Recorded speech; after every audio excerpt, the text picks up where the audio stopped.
Welcome to Conceptify, where learning flies. SST अब होगा easy, no tension, just try. From maps to history, सब समझ आएगा भाई. Just relax with me and watch your marks fly high.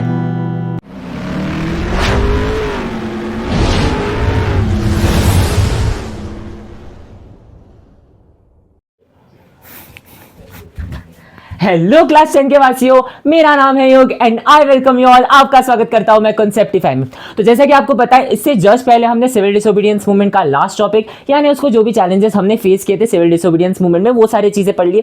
अब chapter का एक आखिरी और बहुत इंपॉर्टेंट टॉपिक आ जाता है, सेंस ऑफ कलेक्टिव बिलोंगिंग. यहां से आप 5 मार्क के क्वेश्चन बहुत हाई एक्सपेक्टेड कर सकते हो. मतलब अगर नेशनलिज्म इन इंडिया से आएगा तो ये 5 मार्क का एक बहुत प्रोमिनेंट टॉपिक बन जाता है. ठीक है, तो इसीलिए अभी वैसे ये टॉपिक 5-10 मिनट में भी पढ़ाया जा सकता है, लेकिन मैं चाहता हूं कि मैं आपको इस टॉपिक का एक जस्ट आउटलाइन ना देकर इस चैप्टर के इस टॉपिक के हर एक एनसीईआरटी लाइन को आपको घूट करके पिला दूं. तो इसीलिए मैं आपको इसको थोड़ा ज्यादा ही डिटेल में बताऊंगा. एनसीईआरटी की ऑलमोस्ट हर एक लाइन कवर करेंगे, जितना भी सारे इंपॉर्टेंट टॉपिक्स है. इसके मैं आपको कुछ 5 to 6 पॉइंट्स बताऊंगा एंड वही 5 to 6 पॉइंट्स आपको एग्जाम में लिखना है. बहुत डिटेल में पढ़ाऊंगा मैं. आप बस एक चीज कर लेना. होता क्या है, मतलब आप अगर ये वाला टॉपिक खोलोगे तो आपको भारत माता की 2 से 3 पिक्चर मिल जाएगी, जवाहरलाल नेहरू की पिक्चर मिल जाएगी, फिर आपको बाल गंगाधर तिलक की भी शायद पिक्चर दी है. अब ये सारी जो इमेजेस है आप इनको एक बार चेक कर लेना, क्योंकि ये जो 1 मार्क आपके एमसीक्यूज आते हैं हिस्ट्री के, वो यहां से आते हैं. अच्छा, अब टॉपिक की बात करें तो सेंस ऑफ कलेक्टिव बिलोंगिंग. यार ये सुना सुना सा नहीं लगता है? यही सेम चीज हमने नेशनलिज्म इन यूरोप में भी पढ़ी थी, जिसमें हमारा एक बहुत प्रोमिनेंट 5 मार्क का क्वेश्चन का टॉपिक ही बन जाता है कि फ्रांस में ये सेंस ऑफ कलेक्टिव बिलोंगिंग कैसे जनरेट की थी. तो जैसा हमने फ्रांस में पढ़ा, अब हम पढ़ेंगे कि इंडिया में ये सेंस ऑफ कलेक्टिव बिलोंगिंग भैया आई तो आई कैसे.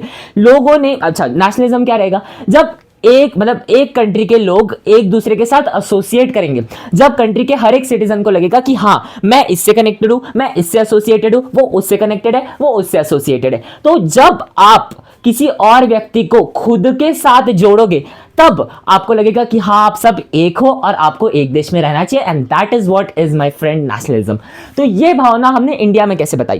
तो अगर मैं बात करूं कि ये जो सेंस ऑफ कलेक्टिव बिलोंगिंग है, तो जब मैंने आपको स्टार्टिंग में बताया था, जब एंटी इंपीरियल मूवमेंट्स हो रहे थे, जब हम सब ऑप्रेस हो रहे थे, तो हाँ हम सब क्या कर रहे थे, एक ही स्ट्रगल फेस कर रहे थे. तो since we are experiencing the same struggle, इसीलिए एक नेशनलिज्म की भावना तो आई कि यार ये भी पिस रहा है, ये भी पिस रहा है, मैं भी पिस रहा हूं, एक काम करते हैं हम सब ना हाथ मिला के इन ब्रिटिशर्स की ढकी करते हैं. तो ये तो एक पार्ट था, लेकिन एट द सेम टाइम कुछ कल्चरल प्रोसेसेस का भी अपना रोल रहा. जैसे याद करो, हमने रोमांटिसिज्म में यूरोप में पढ़ा था कि उधर भी कुछ कल्चरल प्रोसेसेस का काम था, जिसमें हमने पोलैंड के केसेस पढ़े थे, म्यूजिक, लैंग्वेज, पोएट्री, आर्ट, इनका क्या रोल था नेशनलिज्म में, ये चीज हमने पढ़ी. अब हम ये सारी चीजें यहां लागू करेंगे. एक और बात बताता हूं, विजुअलाइजिंग द नेशन, जो आपका 5th यूनिट आता है, the rise of nationalism in Europe, उसमें हमने एलिगरीज के बारे में पढ़ा था, जिसमें हमने पढ़ा था कि ब्रिटेन की एलिगरी ब्रिटेनिया, जर्मनी की एलिगरी जर्मेनिया, फ्रांस की एलिगरी मैरियन. तो वैसे ही हम पढ़ेंगे कि इंडिया की एलिगरी थी हमारी भारत माता. अब इस चैप्टर को स्टार्ट करते हैं, एक बात बता देता हूं कि ये आपको ना थोड़ा इजी जाने वाला है, क्योंकि आपको यहाँ के सारे नाम पता है. आपने शायद कभी मैरियन, जर्मेनिया ये नाम नहीं सुने होंगे, लेकिन भारत माता तो हर बच्चा जानता है भारत का. तो इसीलिए ये चैप्टर चालू करते हैं. मैंने आपको वही बताया कि नेशनलिज्म जो आया लोगों में, वो कब आया, जब लोग एक दूसरे के साथ एसोसिएट करने लगे. लोगों को लगने लगा कि हम एक जैसे लोग हैं, तो हमें एक नेशन का हिस्सा होना बहुत महत्वपूर्ण है. ठीक है, so this sense of collective belonging came partly यानी क्या, मतलब पार्टली यानी थोड़ा, जो इस नेशनलिज्म में थोड़ा सा कंट्रीब्यूशन किसका था, एक्सपीरियंस ऑफ यूनाइटेड स्ट्रगल. हम सब एक ही स्ट्रगल में थे, है ना, हम सब ऑप्रेसिव हो रहे थे, तो इसीलिए हमने हाथ मिला दिए. तो it came partly through United struggle and also from a variety of cultural process. ये क्या है अब ये देखेंगे. पता है क्या, नेशनलिज्म में वॉर, जो फिर हम स्ट्रगल कर रहे थे, मूवमेंट चला रहे थे, गांधी जी का रोल, ये सब तो था. लेकिन अगर हम बात करें तो हमारी हिस्ट्री भी सेम थी. जैसे अगर हम बात करें एक हिंदू कम्युनिटी की, तो जो कंट्री के सारे हिंदूज थे, सारे की जो हिस्ट्री थी, यानी वो जब आप बात करते हो द्वापर युग, त्रेता युग, तो ये सारी जो हिस्ट्रीज है, वो इंडिया में जितने भी हिंदूज हैं उनके लिए कॉमन हिस्ट्री है. अगर हम बात करें जितने भी मुस्लिम्स इंडिया में रहते थे, तो उनकी भी जो अल्लाह की स्टोरी है, प्रॉफिट मोहम्मद की स्टोरी है, वो सारी चीजें एक ही है. तो मतलब अलग अलग लोगों की हिस्ट्री जब एक रहती है, मेरी भी सेम हिस्ट्री है, उनकी भी सेम हिस्ट्री है, हो सकता है मैं सेम राजाओं को मानता हूँ, मेरा मतलब कोई दूसरा इंसान है वो भी सेम राजाओं को मानता है. तो जब हमारी हिस्ट्री सेम है ना, जब हम एक ही भगवान को मानते हैं और हम उन्हीं की हिस्ट्री को फॉलो करते हैं, उन्हीं की हिस्ट्री से सीख लेते हैं, तो ये चीज़ हमारे बीच एक सेंस ऑफ कलेक्टिव बिलोंगिंग लाती है। अगर हम एक ही प्रकार का हमारा फोकलोर है, यानी हम जो गाने, गीत, लोकगीत सुनते हैं, अगर मैं और किसी और इंसान के वो कॉमन है। अगर मान लो अगर मैं कोई ट्रिप में गया हूँ, ठीक है, अगर मैं कोई ट्रिप में गया हूँ और उसमें मैं सोलो ट्रिप में गया हूँ, अगर 10 लोगों का ग्रुप है और उसमें मैं अकेला गया हूँ, और वहां पे ऐसा है कि चलो मान लो मैं मनाली गया हूँ, जस्ट एन एग्जांपल, एंड मैं अकेला गया था सोलो ट्रिप के लिए, तो वहां 10 लोग अलग थे। अब वहां पे रात को बॉनफायर हो रहा था, तो मैंने सोचा कि मैं एक काम कर लेता हूँ, मैं गिटार में मेरे मतलब मैं अगर पंजाब से बिलोंग कर रहा हूँ तो मैं पंजाब का जो लोकल फोकलर है वो गा लेता हूँ। लेकिन मैं रियलाइज करता हूँ कि उस 10 लोगों में से एक और इंसान था जो वो सेम लोकगीत को जानता था, और जब मैं अपना लोकगीत गा रहा था, जब मैं अपना रीजनल सॉन्ग गा रहा था, तो उसने भी मुझे ज्वाइन कर लिया, वो भी मेरे साथ गाने लगा। तो इवन तो मैं उसे जानता नहीं हूँ, लेकिन सिंस हम एक ही फोकलोर, एक ही लोकगीत गा रहे हैं, इसलिए हमारे बीच एक सेंस ऑफ कलेक्टिव बिलोंगिंग आ जाएगी, मैं उससे एसोसिएट करना चाहूंगा। ठीक है, तो ये क्या आया, ये था रोल फोकलोर का। फिक्शन ने भी अपना अलग रोल प्ले किया। अगर हम ये बात करें भगवान वगैरह की, तो इसे मतलब it depends, in mythology, fiction, इनको उसी कैटेगरी में डाला जाता है। अब वो आपका पर्सपेक्टिव है, आप इसे फिक्शन मानो या नहीं, लेकिन इन फिक्शनल कैरेक्टर्स ने भी अपना एक रोल प्ले किया था। अगर मतलब जो अलग अलग पोएम्स थी, पॉपुलर प्रिंट्स थे, जैसे भगवानों के अगर कोई प्रिंट्स है ना, अगर मैं मान लो किसी अनजान शहर में जाता हूँ और अगर मैं वहां किसी घर में जा रहा हूँ और मुझे, अगर मैं कृष्ण भगवान को मानता हूँ और वहां कृष्ण भगवान की एक पेंटिंग मिल जाए, तो मुझे भी क्या होगा, मुझे भी फील होगा कि हाँ, ये लोग और मैं लोग एक ही भगवान की वजह से जुड़े हैं। तो ऐसे जो पॉपुलर प्रिंट्स है उन्होंने अपना रोल प्ले किया, अलग अलग सिंबल्स ने अपना रोल प्ले किया इंडियन नेशनलिज्म की भावनाओं को जगाने के लिए। अब हम कुछ पॉइंट्स पढ़ेंगे, जिसने मतलब अब हमने कल्चरल प्रोसेसेस पढ़ लिया, ये क्या था, एक इंट्रोडक्शन पार्ट था। अब हम इसके कुछ पॉइंट्स देखेंगे। वो पॉइंट्स क्या है, तो अगर हम बात करें तो आइडेंटिटी ऑफ नेशन, जैसे हमने विजुअलाइजिंग के लिए क्या कर लिया था, एलिगरीज बना ली थी, अलग अलग चीजों को हमने क्या कर लिया था, एब्स्ट्रैक्ट आइडियाज को कॉन्क्रीट आइडियाज में मतलब कन्वर्ट कर लिया था। तो जैसे कि हमने सिंबल्स एंड ऑब्जेक्ट्स को एक वैल्यू दे दी थी, है ना, तो इसीलिए हमने क्या कर लिया, हमारे नेशन को भी हमने क्या कर लिया, किसी फिगर या किसी इमेज में सिंबलाइज करना चालू कर दिया। हमने उसकी भी एक एलिगरी फॉर्म कर दी। क्यों? ताकि लोग उस एलिगरी को देखकर, जैसे अगर हम भारत माता को देखते हैं तो हमें लगता है कि हाँ, जब भी भारत माता को देखा जाता है, जब हम भारत माता की आवाज उठाते हैं कि भारत माता की जय हो, भारत माता की जय हो, तो सारे लोग बोलते हैं ना, और सारे लोग दिल से बोलते हैं। तो ये चीज जब हम पूरे कंट्री की ना सोचकर बस एक कंट्री को एक ही औरत के फॉर्म में विजुअलाइज कर रहे हैं, और उस औरत को हम पूरे कंट्री से एसोसिएट कर रहे हैं, और जब हम सारे लोग उस औरत को मान रहे हैं, तो क्या होगा, सिंस हम लोग एक ही औरत को मान रहे हैं, है ना, इसीलिए हमारे बीच एक ऐसी फीलिंग आएगी कि हाँ, हम एक ही नेशन से बिलोंग करते हैं। तो क्या हो गया, आइडेंटिटी ऑफ नेशन को सिंबलाइज करने लगे किसी फिगर के फॉर्म में या किसी इमेज के फॉर्म में। अब बताया गया है कि जब 20th सेंचुरी की बात, यानी 1900 से 2000 के बीच की बात, तो उस 20th सेंचुरी में जब नेशनलिज्म बढ़ना चालू हो गया, तब लोगों ने अपनी नेशनलिज्म की भावना को एक फीमेल फिगर, जिसका नाम था भारत माता, उससे एसोसिएट करना चालू कर दिया। मतलब जब भी पूरे इंडिया में कोई भी भारत माता को देखता तो उसे ऐसा फील होता कि हाँ, ये मेरी भारत माता है और मैं प्राउड भारतीय हूं। ये फीलिंग आई भारत माता की वजह से। अब ये भारत माता हम कर रहे हैं, भारत माता की जो फर्स्ट इमेज थी वो किन्होंने बनाई थी, वो बनाई थी बंकिम चंद्र चट्टोपाध्याय ने। इन्होंने भारत माता की फर्स्ट इमेज बनाई थी। कंफ्यूज नहीं होना, अगर क्वेश्चन आता है who created the first image, तो वो फर्स्ट इमेज क्रिएट की थी बंकिम चंद्र चट्टोपाध्याय ने। अब अगली चीज आ जाती है अवनींद्रनाथ टैगोर ने, तो इन्होंने भी एक पिक्चर बनाई थी। तो ऐसा हो गया था उस टाइम कि जब पहली इमेज इन्होंने बनाई और भारत माता बहुत ज्यादा पॉपुलराइज होना चालू हो गई, तो अलग अलग पेंटर्स ने, अलग अलग आर्टिस्ट ने एक दूसरे से इन्फ्लुएंस होकर क्या करने लग गए, अपने अपने वर्जन्स बनाने लग गए वो भारत माता के। जैसे अगर हम बात करें अवनींद्रनाथ टैगोर, कोई नहीं बोलेगा रविंद्रनाथ टैगोर के भाई थे, नहीं थे। तो अवनींद्रनाथ टैगोर ने क्या किया, उनकी फेमस पेंटिंग भारत माता, इसी भारत माता को उन्होंने एक अलग वर्जन दे दिया। इसमें उन्होंने भारत माता को एक सेंट जैसा, एक साधु जैसा फिगर दिया, एक एस्थेटिक फिगर, यानी क्या कहा लिखा है भाई, एस्थेटिक फिगर यानी एक साधु जैसा फिगर दे दिया। जिसमें अब साधु जैसा फिगर दे दिया। साधु लोग कैसे होते हैं, काम होते हैं, आवाज थोड़ी चिल्लाना चल रहा था थोड़ी करते हैं, बस पेड़ के नीचे, वृक्ष के नीचे क्या करते हैं, वो अपना विश्राम करते रहते हैं, मेडिटेशन करते रहते हैं। तो वैसे ही उन्होंने इसे एक साधु वाला फिगर जैसे दिखाया भारत माता को, जिसमें वो काम है, कंपोज्ड है, डिवाइन है, स्पिरिचुअल है। ठीक है, डिवाइन यानी क्या होता है, बहुत जैसे आप भगवान को डिवाइन मानते हो ना, वैसे इनको भी डिवाइन दिखाया गया। ठीक है, और इनको स्पिरिचुअल दिखाया गया, यानी भगवान से रिलेटेड दिखाया गया। ये चीज थी अवनींद्रनाथ टैगोर ने ऐसे पोर्ट्रे किया। लेकिन अगर आप देखोगे तो आपके मतलब एनसीईआरटी के टेक्स्ट में, हिस्ट्री के टेक्स्ट में एक है जिसमें भारत माता के हाथ में त्रिशूल है, फिर उनके पास कोई टाइगर वगैरह भी है, जिसमें अगर आप उनको देखोगे तो वो किसी साधु के फिगर जैसी नहीं है। तो इसी भारत माता के अलग अलग रूप बनाए गए, अलग अलग पॉपुलर प्रिंट्स बने इसी भारत माता के, जिनको भारत माता को अलग अलग तरीकों से पोर्ट्रे किया जाने लगा। ठीक है, so she acquired many different forms and circulated in many popular prints. जैसे इधर साधु जैसे थे, तो कुछ में साधु जैसे ना होकर किसी देवी जैसे दिखाया गया उनको, तो अलग अलग वर्जन्स थे। और ऐसा हो गया था कि अगर आपका डिवोशन है भारत माता के लिए, यानी अगर आप भारत माता को बहुत मान रहे हो, उनकी पूजा कर रहे हो, उनको देखकर प्राउड फील कर रहे हो, तो मतलब क्या ये जताता है, ये एक एविडेंस है कि हाँ आपके अंदर भी देशभक्ति की, नेशनलिज्म की भावना है।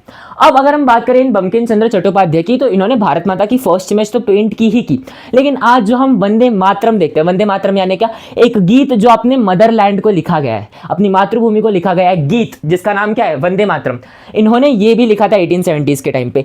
ये जो मतलब इन्होंने वंदे मातरम लिखा था, आज आप स्कूल्स में भी गाते होंगे, तो ये वंदे मातरम जो था, इन्होंने एक्चुअली इन्होंने एक नॉवेल भी लिखी थी जिसका नाम था आनंद मत। तो इन्होंने इस वंदे मातरम के गाने को, इस हिम को क्या कर लिया था, इसको अपने आनंद मत के अपने नॉवेल में भी इसको इंक्लूड किया था। अब ये टॉपिक हो जाता है फर्स्ट टॉपिक। इसके बाद हम पढ़ेंगे अलग अलग टॉपिक, जैसे फ्लैग का इंपॉर्टेंस क्या और अलग अलग चीजों का, सिंबल्स का क्या इंपॉर्टेंस रहा है, लोकल फोकलोर को कलेक्ट करने का क्या था, रीइंटरप्रिटेशन ऑफ हिस्ट्री। आई होप ये पहला टॉपिक समझ गया होगा। अब बढ़ते हैं नेक्स्ट टॉपिक की तरफ। ओके, सो अगली चीज आ जाती है कि हमने अभी नेशनलिज्म की भावना को जब निभाने की कोशिश की, तो उसमें नेशनलिस्ट लोगों ने ये सोचा कि हम एक मूवमेंट चला सकते हैं जिसमें हम क्या करेंगे, एक पर्टिकुलर इंडिया के क्या करेंगे, लोकल फोकलोर्स को कलेक्ट करेंगे, लोक गीतों को, लोक कहानियों को, फोक डांसेस को क्या करना चालू कर देंगे, कलेक्ट करना चालू कर देंगे। अगर हम इस इंडियन फोकलोर को कलेक्ट कर लेंगे तो फिर नेशनलिज्म यानी देशभक्ति की भावना लोगों में जागेगी।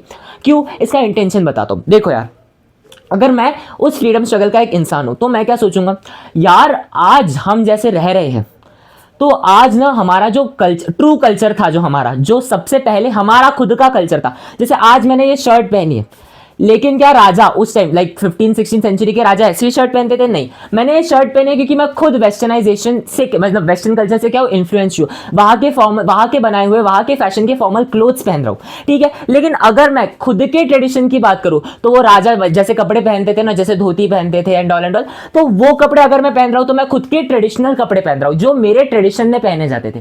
ठीक है, तो जैसे अलग अलग नेशंस के अलग अलग गेटअप्स होते थे, लेकिन अभी करंटली मैंने क्या, मैं वेस्टर्न कल्चर से इन्फ्लुएंस हूँ। ठीक है, तो वैसे ही उस टाइम के लोग भी वेस्टर्न कल्चर से इन्फ्लुएंस थे, वो भी क्या करते थे, फॉरेन क्लोथ्स को पहना करते थे, फॉरेन गुड्स को पहना करते थे। सिमिलरली क्लोथ्स एंड गुड्स को छोड़कर भी जो वहां का कल्चर आया था, उस कल्चर को भी इंडियंस ने अडॉप्ट करना चालू कर दिया था। मतलब उनके रीति रिवाजों में, उनके कल्चर में आज उनको फॉरेन का इन्फ्लुएंस दिख रहा था। लेकिन इन लोगों ने सोचा कि अगर हमको सही में फाइंड करना है कि हमारा खुद का कल्चर क्या था, आज जिस कल्चर में हम रह रहे हैं वो हमारा खुद की संस्कृति नहीं है, हमारा खुद का कल्चर नहीं है। क्यों? क्योंकि वो फॉरेन पावर्स की वजह से, जब फॉरेनर्स यहाँ पे आए, ब्रिटिशर्स यहाँ पे आए, उन्होंने अपने कल्चर, अपने प्रैक्टिसेस को इंट्रोड्यूस किया, इसीलिए आज हम ऐसे रह रहे हैं, ऐसे कपड़े पहन रहे हैं, वेस्टर्न कपड़े पहन रहे हैं। प्रॉब्लम नहीं है, जैसे समझा रहा हूं मैं तुमको। ठीक है, तो आज हम क्या कर रहे हैं, वेस्टर्न कपड़े पहन रहे हैं। लेकिन अगर हम बात करें हमारा खुद का ट्रेडिशन कैसा था, तो उसके लिए हमको ऐसे टाइम पे जाना पड़ेगा जब हम पर कोई पावर्स थी ही नहीं, जब कोई हम पर इन्फ्लुएंस डालने के लिए, अपना मतलब अपने कल्चर से हमारे ऊपर प्रभाव डालने के लिए जब कोई था ही नहीं। और वो कैसे पता चलेगा? वो पता चलेगा इन फोक टेल्स से। ये कहानियां तब लिखी गई थी जब हमारे ऊपर किसी का इन्फ्लुएंस था ही नहीं। यही चीज समझी? तो इसीलिए इनको रिवाइव करना बहुत इंपॉर्टेंट था।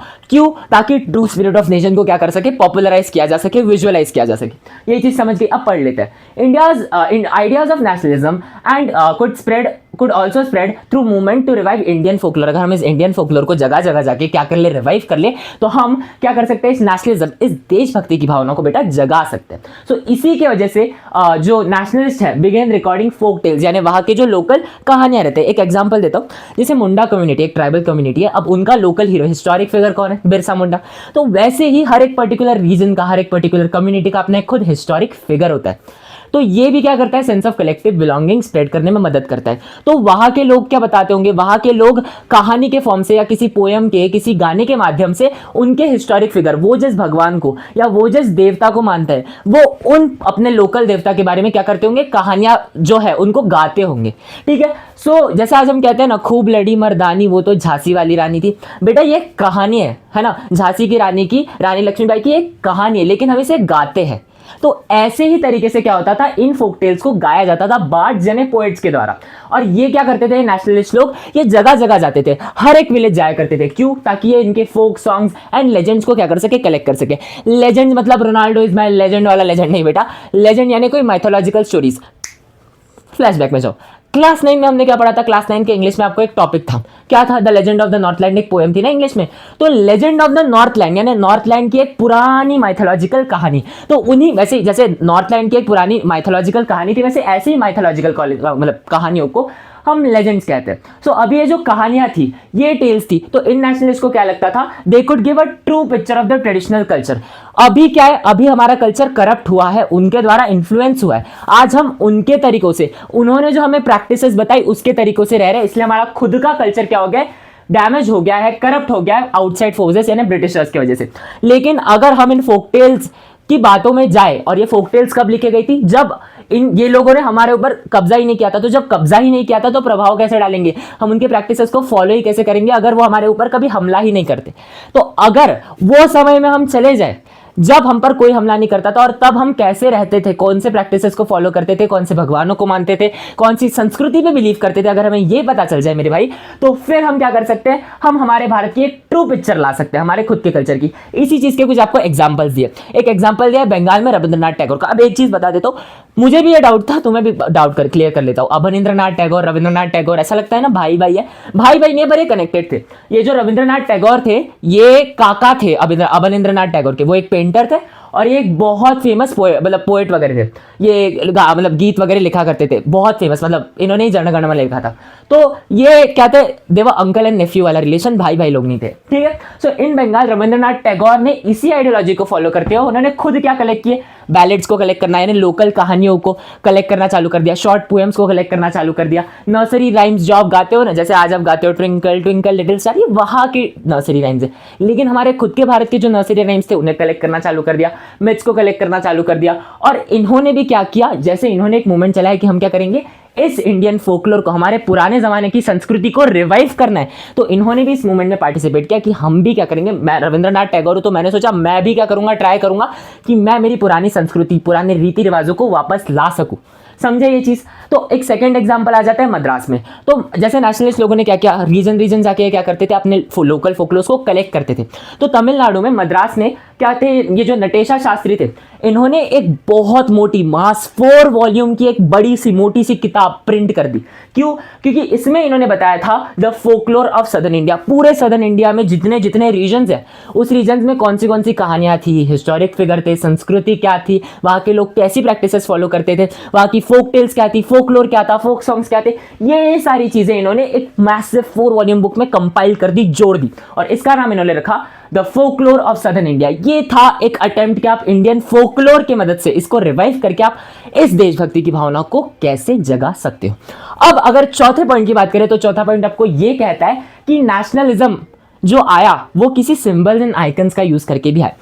फ्लैशबैक में जाए चैप्टर 1 में, तो जैसा हमने अगर हम बात करें जर्मेनिया की, तो उनका जो क्राउन ऑफ ओक लीव्स था वो हीरोइज्म को दर्शाता था, है ना। जो आपकी मैरियन के कॉकेड थे, जो आपका रेड कैप था, वो सारी चीजें क्या दर्शाता था, वो लिबर्टी एंड फ्रैटर्निटी जैसी चीजों को दर्शाता था, राइट। तो वैसे ही इन लोगों ने भी सोचा कि ये हमें इंडियन नेशनलिस्ट ने भी सोचा कि हम भी कुछ सिंबल्स, कुछ आइकन्स, इन सब का यूज करके क्या कर सकते हैं, हम नेशनलिज्म की भावना को जगा सकते हैं। We could unify people.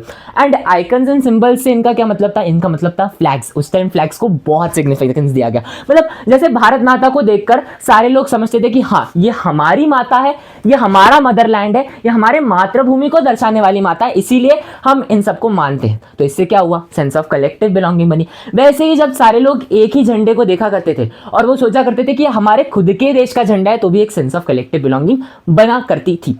ये चीज समझी। अब इसी फ्लैग्स के आपको 2 एग्जांपल दिए। वो 2 एग्जांपल क्या, स्वदेशी मूवमेंट जो भारत में चला था उस टाइम एक ट्राई कलर फ्लैग बनाया था, वो ट्राई कलर फ्लैग में 3 कलर्स रहते थे, सॉरी ट्राई कलर फ्लैग में तो हमेशा 3 कलर्स ही रहेंगे।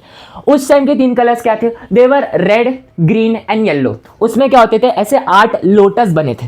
क्यों? क्योंकि उस टाइम जो ब्रिटिशर्स थे, ब्रिटिशर्स मतलब उन्होंने कंट्री को किसमें 8 प्रोविंसेस में डिवाइड कर दिया था, 8 क्षेत्रों में डिवाइड कर दिया था। तो इन्हीं 8 प्रोविंसेस को ये 8 लोटस दर्शाते थे। साथ ही साथ वहां पे क्रीसेंट मून, अगर आपको पता नहीं क्रीसेंट मून क्या है, तो ये जो मुस्लिम्स का रहता है ना ऐसा क्रीसेंट मून, इसे क्रीसेंट मून कहते हैं। और सूरज भी था उस पे, और सूरज क्या दर्शाता था? मतलब क्रीसेंट मून मुस्लिम्स दर्शाता था, जो आपका सन है वो हिंदूज को दर्शाता था, एंड कहीं ना कहीं उन दोनों के बीच की यूनिटी को ये पूरा फ्लैग कलेक्टिवली दर्शाता था। सेकंड चीज जो जिसके बारे में हमें पढ़ना है वो आ जाता है स्वराज फ्लैग। ये स्वराज फ्लैग 1921 में, स्वराज फ्लैग 1921, याद करो नॉन कॉपरेशन मूवमेंट के टाइम पे खुद गांधी जी ने ही डिजाइन किया था। ये भी एक ट्राई कलर फ्लैग था। इसमें क्या था? इसमें येलो कलर नहीं था, इसमें येलो कलर की जगह व्हाइट कलर था। तो इसमें 3 कलर्स क्या थे? Red, green and white. And साथ ही साथ इसमें बीच में एक चरखा भी था, एक स्पिनिंग व्हील भी था, जो क्या दर्शाता था? जो दर्शाता था कि हमको खुद की मदद करनी है, वी शुड बी इंडिपेंडेंट, हमें किसी पर रिलाई नहीं करना है फॉर द हेल्प। तो ये सेल्फ हेल्प को दर्शाता था। ये चीज आ गई। अब 5वां पॉइंट पढ़ेंगे कि हमने हिस्ट्री को रीइंटरप्रेट कैसे किया, फिर क्विट इंडिया मूवमेंट के साथ इस खूबसूरत से चैप्टर को कंप्लीट करेंगे। Thank you.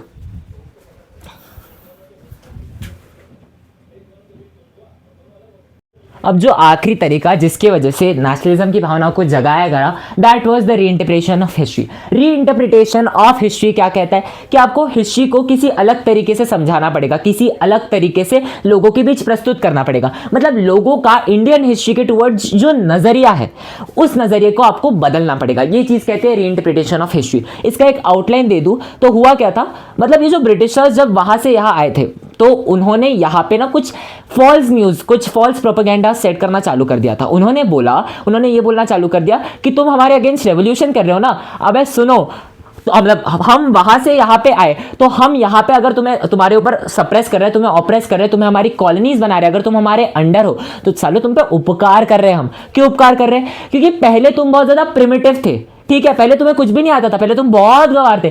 हम आए तुम पर, हम तुम्हें एडवांस बना रहे, ठीक है, हम तुम्हें ज्यादा एडवांस बना रहे हैं, हम तुम्हें नई नई चीजें सिखा रहे हैं, नई टेक्नोलॉजी सिखा रहे हैं, साइंस बता रहे हैं, मैथ्स बता रहे हैं, अलग अलग चीजें कैसी करनी है, ये सारी चीजें बता रहे हैं। तो बेटा हम तुमको क्या कर रहे हैं? एडवांस कर रहे हैं। तो इसीलिए अगर हम तुम्हें कॉलोनाइज कर रहे हैं तो हम तुम पर उपकार कर रहे हैं। ऐसा मैसेज किसने सेट किया? ब्रिटिशर्स ने सेट करना चालू कर दिया इंडियन लोगों के बीच। तो अभी अगर सही में अगर किसी इंडियन को लगेगा, अगर मैं उस टाइम का इंडियन हूं, तो अगर मेरे को ऐसा बताया जाएगा कि ये क्या कर रहे हैं? उपकार कर रहे हैं मेरे ऊपर, ये उपकार कर रहे हैं मेरे ऊपर, अगर ये मुझे कॉलोनाइज कर रहे हैं, तो मतलब मेरे मन में क्या आ जाएगा कि नहीं, मुझ पे उपकार कर रहे हैं। अगर ये हमारे कंट्री को एक्चुअली एडवांस बना रहे हैं तो फिर दिक्कत क्या है यार? बनाओ एडवांस, कोई गलत चीज थोड़ी है। और अगर ये कोई गलत चीज नहीं है तो फिर रेवोल्यूशन कैसे होगा? अगर मुझे ऐसा पता है कि ये कुछ हम पर गलत नहीं कर रहे तो मैं क्यों आवाज उठाऊं?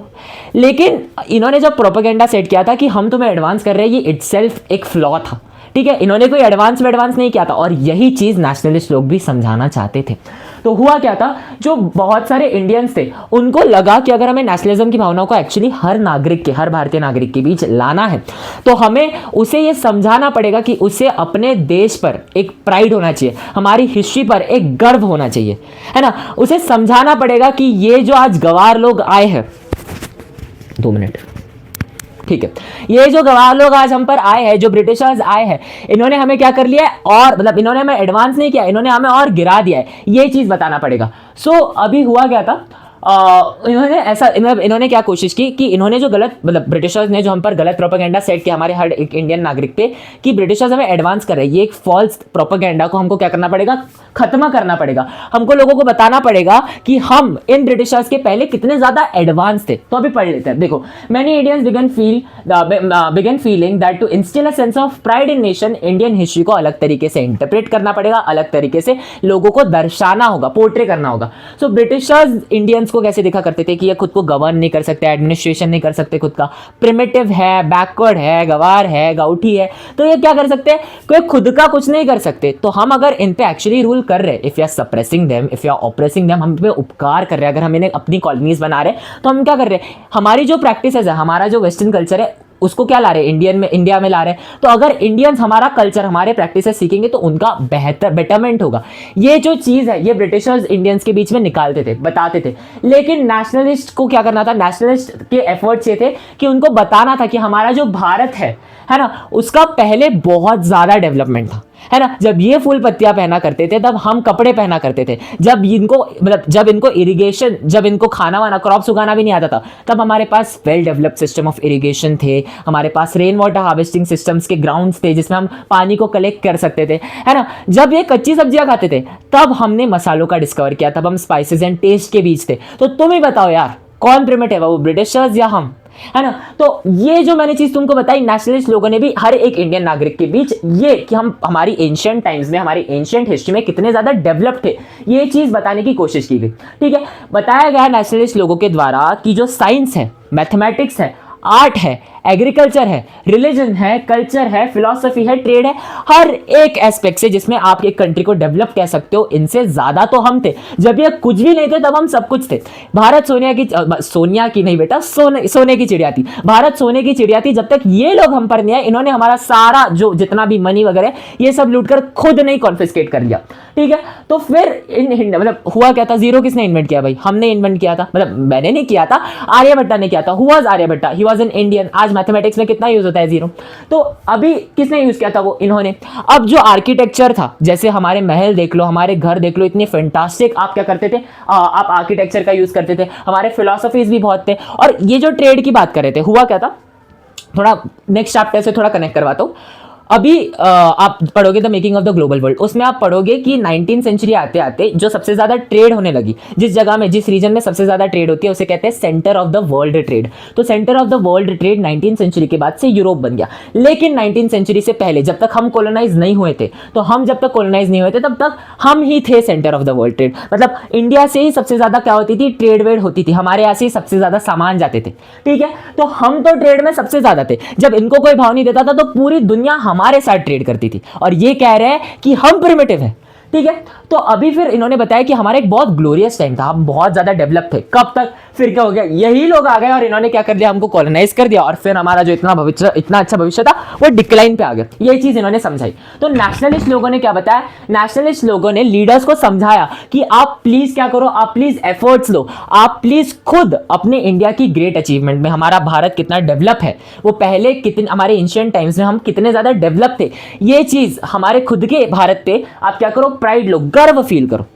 लेकिन होता क्या था, ये जो गर्व की बातें हम कर रहे हैं, रीइंटरप्रिटेशन ऑफ हिस्ट्री, बड़ी बड़ी बातें बताई जाती थी इंडिया के बारे में, ये जब भी जितनी भी बातें बताई जाती थी, ये बस हिंदुइज्म के रिलेटेड ही थी। हिंदुइज्म के आसपास ही सारे चर्चाएं घूमती थी। तो जब हिंदुइज्म को बहुत ज़्यादा ग्लोरीफाई किया जाता था, उनकी बातें बताई जाती थी, उनकी हिस्ट्रीज बताई जाती थी, उनकी डेवलपमेंट्स बता दी जाती थी, तो जितने भी बाकी अलग रिलीजियस कम्युनिटीज़ थे, अदर रिलीजियस ग्रुप्स थे, उनको लेफ्ट आउट फील होता था। ये था आपका सारा सेंस ऑफ कलेक्टिव बिलोंगिंग। अब इससे क्वेश्चंस कैसे बनेंगे, डायरेक्ट बन सकता है, how sense of collective belonging was created in India, या फिर वो मतलब एक statement based questions. So cultural processes played a very important role in shaping the nationalism in India. ये एक स्टेटमेंट बेस्ड क्वेश्चन आ सकता है और बोल सकते हैं एलॉबरेट विद सूटेबल एग्जांपल्स। तो आपको ये कुछ 5 पॉइंट्स जो मैंने आपको बताया लिखने पड़ेंगे, फिर आप समझ लेना। इतना सब कुछ जो मैंने आपको हर एक डिटेल बताई ये नहीं लिखना, लेकिन कुछ मेन पॉइंट्स, मेन एग्जांपल्स, 7 से 8 पॉइंट्स इसके आप खुद से छोटे बना लेना। अब हम पढ़ते हैं क्विट इंडिया मूवमेंट, जो मैं नहीं पढ़ाने वाला था क्योंकि ये बहुत कुछ इंपॉर्टेंट टॉपिक नहीं है, पर 2026 में कुछ सेट्स में क्या आया था, आपको एक क्वेश्चन आया था, मतलब इसमें एक सोर्स बेस्ड क्वेश्चन था, तो मैंने सोचा एक बार बता देता हूँ। क्विट इंडिया मूवमेंट का कुछ हिस्ट्री नहीं है। आपने सिविल डिसोबीडियंस मूवमेंट पढ़ा, तो अभी सिविल डिसोबीडियंस मूवमेंट 1931-32 तक चला। अब थोड़ा सा और सामने आ जाओ, 12 साल, मतलब 10-11 साल सामने आकर अगर आप 1942 की बात करो, तो 1942 में क्या हो गया था, देयर वाज 2 चीजें, एक failure of Cripps mission and the effect of world war 2। Effect of world war 1 पढ़ा, मतलब क्या हो गया था, यहाँ से सोल्जर्स उठाते थे, यहाँ टैक्स बढ़ता था, यहाँ पे जितने भी एग्रीकल्चरल प्राइस थे उनके प्राइजेस गिर गए थे, तो मतलब इंडिया में बहुत ज्यादा बड़ी दिक्कतें चल रही थी, एपिडेमिक इन्फ्लुएंजा पड़ गया था। तो सेम सारी जितनी भी समस्या हमने वर्ल्ड वॉर 1 में पढ़ी है, सारी समस्या वर्ल्ड वॉर 2 में भी आती थी। एंड क्रिप्स मिशन क्या था, तो क्रिप्स मिशन एक ऐसा मिशन था जो सर स्टाफन क्रिप्स ने निकाला था, जो ये कहता था कि हम आपको डोमिनियन स्टेटस ऑफर करेंगे, फुल इंडिपेंडेंस नहीं देंगे, हम आपको डोमिनियन स्टेटस ऑफर करेंगे, बना लो खुद का कॉन्स्टिट्यूशन, लेकिन आप ब्रिटिशर्स की ही कॉलोनी रहोगे। लेकिन कब, अगर आप हमें आपके सोल्जर्स सप्लाई करते हो विलिंगली, कहा वर्ल्ड वॉर 2 में लड़ने के लिए, है ना, हम उनकी कॉलोनीज थे, तो यहां से वो सोल्जर्स उठाते थे। तो सर स्टेफन क्रिप्स ने बोला कि अगर आप यहां से हमको क्या देते हो, अगर आप यहां से हमको सोल्जर्स देते हो, तो उसके बदले हम आपको क्या करेंगे, अगर आप हमें एक्चुअली रिप्रेजेंट करोगे वर्ल्ड वॉर 2 में, तो हम आपको उसके बदले में क्या दे देंगे, हम आपको मतलब यहां से क्या दे देंगे, डोमिनियन स्टेटस दे देंगे। ठीक है, लेकिन इसके अगेंस्ट गांधी जी ने बोला कि अब ये सारी चीजें नहीं चलेगी, अब हमको एक मूवमेंट निकालना पड़ेगा जिसमें हमको कंप्लीट इंडिपेंडेंस, पूर्ण स्वराज चाहिए होगा, ठीक है। जिसकी वजह से उन्होंने क्या किया, क्विट इंडिया मूवमेंट को पास किया। लेकिन क्विट इंडिया मूवमेंट का रेजोल्यूशन 8 ऑफ अगस्त 1942 को निकाला गया। कांग्रेस ने एक ऐसा रेजोल्यूशन निकाला, जैसे हमने देखा ना पूर्ण स्वराज रेजोल्यूशन जो लाहौर में निकला था, किसके द्वारा, जवाहरलाल नेहरू के द्वारा, ठीक है। और फिर अगर हम बात करें तो सितंबर 1920 में जो महात्मा गांधी थे, महात्मा गांधी, शौकत अली, मोहम्मद अली, थोड़ा पीछे जाओ तो उस टाइम क्या हो गया था, उन लोगों ने क्या किया था, उन लोगों ने मतलब प्रपोजल रखा था, तो वही क्या एक सॉर्ट ऑफ रेजोल्यूशन पास किया था, किसका, नॉन कॉपरेशन मूवमेंट को। तो यहाँ पे 8 अगस्त 1942 को कांग्रेस में एक रेजोल्यूशन पास होता है कांग्रेस में, और ये मीटिंग होती है बॉम्बे में। और इसमें एक फेमस आदमी होता है जिसका नाम होता है महात्मा गांधी जी, और ये महात्मा गांधी जी अपना फेमस स्लोगन लहराते हैं, डू एंड डाई। ये चीज समझी। अब इसका मैंने एक पॉइंट वैसे मिस कर दिया तो मैं बता देता हूँ। कांग्रेस वर्किंग कमेटी जो थी, उन्होंने वर्धा में इसी के टुवर्ड्स चर्चा करने के लिए 14 जुलाई 1942 को एक मीटिंग रखी थी। इसी के साथ क्विट इंडिया मूवमेंट खत्म होता है, इसी के साथ मैंने जो आपको 4 मेन मूवमेंट्स बताए थे वो खत्म होते हैं, और इसी के साथ हिस्ट्री का चैप्टर 2 खत्म होता है। आई होप आपने हर एक लेक्चर बहुत अच्छे से देखा होगा। मैंने सारे टुकड़ों में बहुत डिटेल में आपको एक चैप्टर समझाया है, कोई भी पॉइंट मिस नहीं किया। स्टिल अगर आपको कोई भी डाउट्स आते हैं, so you are free to ask in the comment section, you are also free to ask your doubts on the Instagram ID, मैं ऐसे डिस्क्रिप्शन में जोड़ दूंगा। तब तक के लिए बाय बाय। अभी मिलते हैं नेक्स्ट चैप्टर में, the making of global world. I hope आपको सारी चीजें समझी होगी। मिलते हैं नेक्स्ट चैप्टर में, तब तक स्टे ट्यून्ड। Thank you.